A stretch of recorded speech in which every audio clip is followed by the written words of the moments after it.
¿Qué está pasando con los equipos brasileros?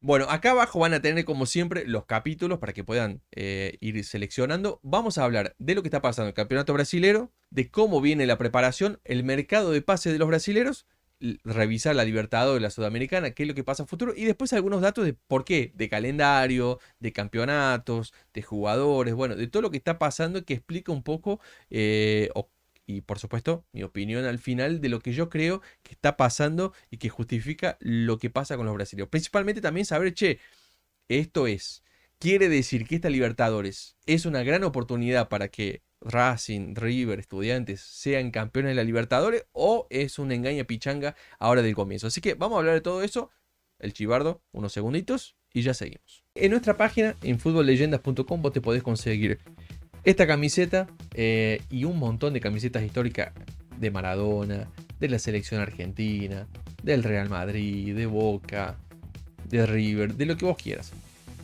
Tenemos muchas camisetas en stock que la podés elegir en el catálogo y comprártela. Y si no, la podés pedir y después de algunas semanas te llega y te hacemos la entrega.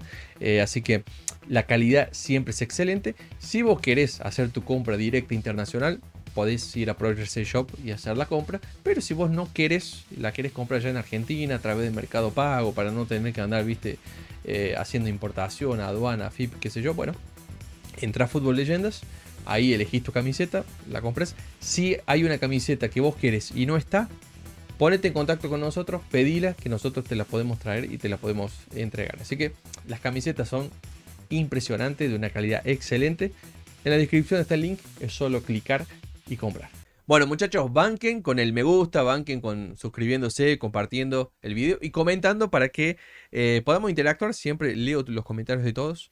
Y bueno, está copado. Así que vamos a empezar. El único brasilero que está sobrando es Palmeiras. Que está primero, ganó los 4 partidos, clasificado tranquilo, será el mejor primero general, sin ningún problema. Entonces, fíjense ustedes cómo en la Libertadores, de los 7 brasileros tenemos Palmeiras, el único que está bien, bien, bien. San Pablo también está muy bien encaminado, pero después todos los otros 5, Botafogo, Bahía, Internacional, Fortaleza, Flamengo, son todos equipos que están complicados. Tranquilamente se pueden quedar afuera y están obligados a sacar resultados para acomodarse.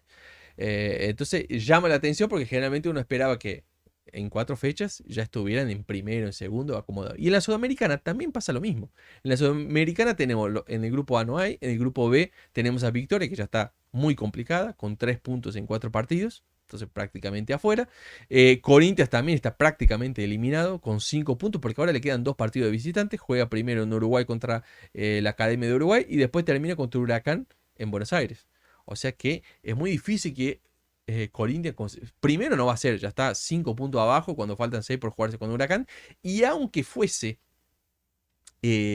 segundo, tiene que jugar repechaje contra los terceros de la Libertadores. Acuérdense que como viene la mano, Internacional, Fortaleza, Botafogo, Bahía, Flamengo, son equipos que tranquilamente pueden terminar terceros y bajar al repechaje. Así que ser segundo en la Sudamericana es complicado porque te va a tocar probablemente un equipo chivo para jugar en 16 avos.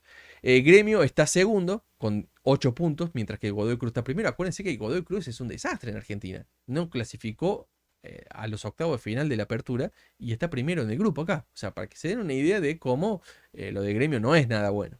Unión de Santa Fe eliminado, igual que Cruzeiro es un desastre. En 4 partidos empató 1, perdió 3, ya llegó eliminado a la 4ª fecha, no tiene ninguna chance de clasificarse. Y Fluminense está segundo también. Lo mismo está pasando con Vasco, que está segundo de Lanús. Lanús primero con 8 puntos y Vasco viene segundo con 5 puntos. Así que tiene complicada la clasificación porque ahora tienen que jugar contra Lanús, pero en Buenos Aires. O sea, le va a tener que ganar a Lanús de visitante para poder meterse primero. Si no, Vasco será segundo. Por último, en el último grupo, Atlético Mineiro está también segundo con 5 puntos. Ganó un partido de 4. Teóricamente de local gana los 2 partidos, se va a ir a 11 puntos y se puede clasificar primero. Pero no hay ningún brasilero en la Sudamericana que esté bailando de taquito. ¿Qué es lo que eso quiere decir? Bueno, a ver, la primera interpretación que hay que hacer es algo que yo lo vengo diciendo hace muchos años acá en el canal, siempre les digo lo mismo. No hay que confundir al Real Madrid y al Barcelona con la Liga Española. ¿Está bien? No hay que confundir tampoco al Flamengo, al Palmeiras, con la Liga Brasilera. Son cosas distintas. Una cosa son los mejores equipos, que por acaso este año Flamengo está mal y el año pasado también venía flojo, pero no es lo mismo esos equipos con los otros. Esos equipos son equipazos que tienen muchísimo dinero, contratan estrellas y grandes jugadores, pero los otros equipos, no todos tienen equipazos así espectaculares como... entonces, la primera cosa que hay que tomar cuidado con eso, porque si vos te fijas, es verdad, los equipos brasileños vienen ganando todas las Libertadores y generalmente hasta la final son dos brasileños que llegan a la final y en la semifinal, qué sé yo, dominan por completo, sí, pero vos te fijas la Sudamericana y en la Sudamericana generalmente los brasileños no la ganan y ha habido finales hasta sin brasileros. Entonces, eh, no es que toda la liga brasilera es espectacular. Eso es lo primero que tiene que quedar claro. O sea, el nivel de los equipos no es de todos alevoso. Y esto lo vengo diciendo siempre. ¿Está bien? En segundo lugar, está el tema de calendario. Porque ya vamos a hablar un poquito de las contrataciones. Pero el tema del calendario en Brasil es una locura. Porque Brasil tiene muchísimos partidos y los campeonatos estaduales que se juega a comienzo de año. Y este año que la FIFA obligó a que Argentina, Brasil paren sus torneos mientras se juega el Mundial de Clubes, hace que el campeonato brasileño tenga que parar y tomarse una pausa durante el Mundial de Clubes. Entonces eso apretó todavía más el calendario. Entonces, en este momento, en cuestión, el campeonato, el calendario brasileño empezó a mitad de enero. Mitad de febrero, mitad de marzo, mitad de abril, mitad de mayo. En 4 meses ya los equipos han jugado prácticamente 30 partidos. ¿Está bien? 30 partidos son casi 7 partidos por mes. 7, 8 partidos por mes. O sea, juegan miércoles y domingo todas las semanas. No algunas semanas, todas las semanas. Quiero mostrarle, por ejemplo, Palmeiras. Acá está. Palmeiras, el primer 15 de enero, el primer partido del año. Ahí juega. Entre semana, domingo, miércoles. Fin de semana, entre semana. Fin de semana, entre semana. Fin de semana, entre semana. Fin de semana, entre semana. Fin de semana, entre semana. Vos vas viendo acá, es siempre fin de semana, entre semana. Fin de semana. Acá hubo 10 días de descanso entre el 1 de marzo y el 10 de marzo por causa del carnaval. Pero sacando eso, que el carnaval es sagrado, en el resto siempre se juega cada 3 días. O sea, ¿ves? Fin de semana, entre semana. Fin de semana, entre semana. Son todos siempre cada 3, 4 días los partidos. Todos. No una semana. Todas las semanas es así. Entonces, bueno, se hace muy difícil. Cuando vos jugás miércoles, domingo, cada 3 días, todas las semanas, no tenés nunca una semana de entrenamiento lleno. Porque vos fíjate, jugás el domingo. El lunes, recuperación. Los jugadores están todos cansados después de haber jugado 2 horas. El martes, que es el día que pueden volver a entrenar, qué sé yo, ya tiene que ser un entrenamiento liviano, porque el miércoles juegan de nuevo. Y si no juegan el miércoles de nuevo, juegan el jueves. Y en realidad, a las 48 horas del partido, vos todavía no estás recuperado. Muchas veces a las 48 del partido es el día que más duelen los músculos y todo eso. Entonces, todavía no estás al 100% y no puedes acelerar la máquina porque al otro día. Eso hace con que los equipos brasileños hagan los entrenamientos en los partidos. No hay cómo entrenar mucho, es más pelota parada, alguna jugada puntual y qué sé yo, regenerativo, cuestiones físicas, pero entrenamiento de fútbol para desarrollar una idea y todo eso, no hay tiempo. Entonces vos terminás jugando mucho en los partidos y probando. Y en Brasil, así como en Argentina, pero mucho más en Brasil todavía, la presión porque si vos no ganas te echan, es mucho mayor. Acá en Brasil no hay paciencia, acá los tipos jugás el campeonato paulista, el campeonato carioca, el campeonato estadual, perdés 2, 3 partidos y ya te quieren echar. Y dicen que son un desastre. Así como si ganás 2 o 3 partidos, también dice que sos una máquina y sos el mejor, la sensación de América Latina. Lo cual es un verso, ya quiero que hablemos un poquito de eso. Entonces, eso realmente, el calendario para mí es el principal motivo que complica todo y hace que los equipos no puedan desarrollar su mejor fútbol. ¿Está bien? En tercer lugar, lo que pasa también es el tema de entonces, bueno, solo recapitulo. En primer lugar, el tema es el abismo que no es real, que todos los equipos son Dream Teams y equipazos y qué sé yo. En segundo lugar, está el tema del calendario, que es un desastre, es muy complicado. Y el tercer lugar es que la competición del inicio del año es una competición de muy bajo nivel. En Brasil se dijo que Internacional de Porto Alegre era la sensación de Brasil. Jugaba un fútbol maravilloso y vistos por jugar el campeonato gaúcho y salir campeón ahí y ganar los partidos y jugar bien. Pero muchachos, jugaba absolutamente contra nadie. Porque los campeonatos estaduales, esto lo digo muchas veces y muchos brasileños que ven el video siempre se enojan y comentan qué decir, no sé qué. Ellos se creen. Y muchas veces he leído gente que me dice, no, el campeonato paulista, no sé qué, es mejor que la primera división argentina. Las bolas. Pero ni en pedo, muchachos. No es así. Es falso. Es mentira. ¿Está bien? Nosotros nos enojamos muchísimo en Argentina diciendo que el campeonato argentino con 30 equipos es una porquería y que baja competitividad. Sí, sí, absolutamente es así. Pero los campeonatos estaduales son todavía peores y de nivel mucho más bajo que el campeonato argentino de 30. Pero ténganlo por seguro eso. Es así. ¿Está bien? Y quiero mostrárselo una vez más para que lo vean, para que sepan de qué estamos hablando. ¿Está bien? El mejor campeonato estadual que hay en Brasil es el campeonato paulista. Ese es bueno. ¿Por qué? Porque vos tenés 6 equipos de primera división. Los 4 grandes, Corinthians, San Pablo, Palmeiras y Santos, más Bragantino y Mirassol, que están en la primera división del fútbol argentino. Son 6.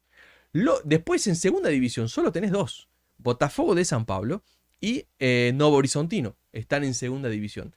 El resto de los equipos son equipos de tercera, cuarta división del fútbol brasileño. ¿Me entendés? De tercera y de cuarta.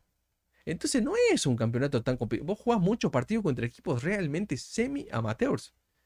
Hay algunos con mucha tradición. Por ejemplo, Ponte Preta es un equipo muy tradicional. Vamos a ver, Guaraní también lo es. Inter de Limeira también lo es. O sea, hay equipos conocidos, famosos, tradicionales, pero que están jugando tercera, cuarta división. O sea, aún el campeonato paulista, que es el mejor, tampoco es tan competitivo como muchas veces quieren decir.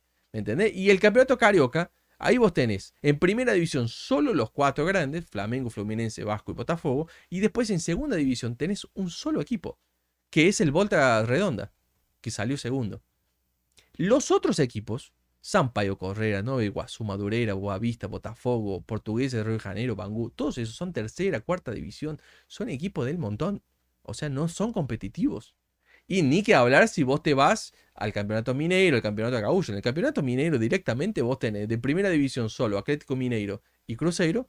Y después de segunda división lo tenés al América Mineiro y al Athletic Club. El resto también, todo de abajo, esto, Democrata, todos esos son equipos chiquitísimos. Y lo mismo pasa en el campeonato gaúcho, donde decían que Internacional había sido una maravilla. Bueno, Gremio, Inter y Juventus son de primera división. Y de segunda división no hay ninguno. O sea, todos los otros equipos son tercera, cuarta. Entonces, por eso es que el campeonato estadual es un problema, porque el campeonato estadual no tiene nivel. Entonces los equipos terminan pasando casi 3 meses jugando contra equipos de muy bajo nivel. Y bueno, ahí vos terminás perdiendo la oportunidad de tener un rival competitivo de verdad. Entonces empieza el campeonato brasileño, empieza la fase de grupo de la Libertadores y vos estás acostumbrado a un ritmo de juego, a un nivel de juego muy bajo. Ahora eso va cambiando y va mejorando, porque el campeonato brasileño sí es un campeonato muy difícil y de alta competitividad. Pero el campeonato brasileño van 6 fechas ahora. Y ahí tenés el tema del calendario, que jugás miércoles, domingo, viajás a Venezuela, viajás a no sé a dónde, entonces se hace difícil realmente que los equipos brasileños puedan sacar su mejor nivel futbolístico.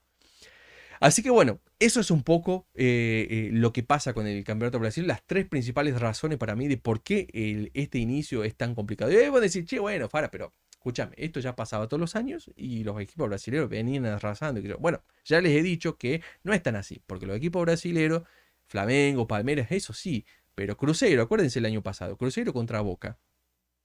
Eh, Mereció perder en la Bombonera. Boca se perdió varios goles, Cavani, qué sé yo. Y en el partido en el Mineirão, Cruzeiro con un jugador más todo el partido porque lo expulsaron al vínculo a 30 segundos, mereció perder ese partido. Y Boca no, y fue a los penales. Y Boca solo no lo ganó ese partido porque Merentiel y Zenón se perdieron 2 goles increíbles. Si no, Boca hubiese pasado en los 90 con un jugador menos en todo el partido. Entonces tampoco es que son, qué equipazo. Y después Racing le pasó el trapo, lo bailó en la final.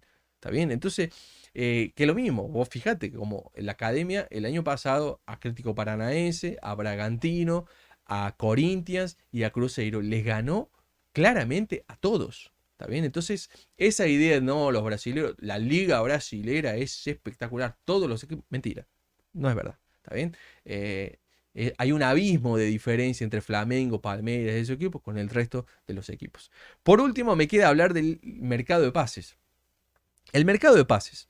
La verdad es que Brasil gasta mucho dinero. Ha entrado mucha plata por las casas de apuesta y todas esas propagandas que yo, pero se está pagando mucho sueldo, por jugadores que no son la gran cosa. Yo quiero que vean acá los nombres rápidamente para no hacerlo largo el video hablando de nombres que no se conocen. Pero por ejemplo, en Atlético Minero, Patrick, Gabriel Minino que estaba en Palmeiras, Natanael, Junior Santos, Cuello que es argentino, estaba en el Atlético Paranaense, Ronnie que estaba en Paraná, en Palmeiras también, Caio Paulista, yo Marcelo, visto, contrató un montón de jugadores, los pagaron caro, que yo, pero ninguno de estos son jugadores a nivel europeo ni nada de eso. Son jugadores, ok, de este nivel. ¿Está bien?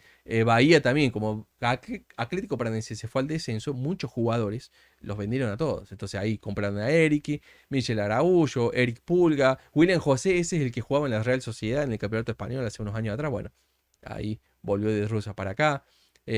Santiago Ramos Mingo, el que era de Defensa y Justicia. En Botafogo trajo a Artur de Rusia, trajo a Leolink. Entonces, vos fíjense los nombres, ustedes no los conocen, ¿está bien? Ahí dice, che, loco, pagaron 10 millones de euros por Artur. Sí, pero está todo bien, pero ¿de dónde salió que Artur es un cracazo, un jugadorazo del fútbol mundial? No lo es, ¿está bien? Y así podemos seguir, se hará, bueno, equipo chico no importa. Corinthians lo trajo Fabricio Angeleri, el que era de River, lateral izquierdo, ¿te acordás? Cruzeiro sí gastó un montón de plata en traer a jugadores como Gabigol, a traer a Dudú, que ya se fue porque ya hubo problemas y se fue, y otros jugadores así viejazos también. Entonces, en Brasil se está gastando muchísima plata en pagar sueldos altísimos y en traer jugadores carísimos, pero no son cracks. No son jugadores alevosos, porque eso es un poco lo que pasa en Argentina. Vos fíjate como River también gastó muchísimo dinero en el mercado de pase y vos mirás el plantel de River y no decís, che, esto no es un Dream Team. Son buenos jugadores, qué sé yo, pero vos no tenés la sensación, loco, este es un equipo nivel europeo top. Nada. Y lo mismo pasa con Boca, gastó mucha plata en el mercado de pase y vos decís, bueno, en Brasil pasa lo mismo. Gastan plata, pero es muy difícil encontrar buenos jugadores. No es tan fácil eso. Entonces, la verdad, eso es realmente complicado. Cuando vos te pones a ver, che, loco, vamos a traer a quién en el mercado. Y Velasco, cualquier jugador te cuesta 10 millones de dólares, 15 millones. Y son jugadores que después vienen, juegan, se ponen la camiseta y no hacen tanto la diferencia. Por eso es que yo siempre hablo que una cosa es la elite del fútbol mundial, que son Manchester City, Real Madrid, Barcelona, PSG, todos esos equipos, a donde vos tenés a los verdaderos cracks, los jugadores que son buenos de verdad, que hacen la diferencia.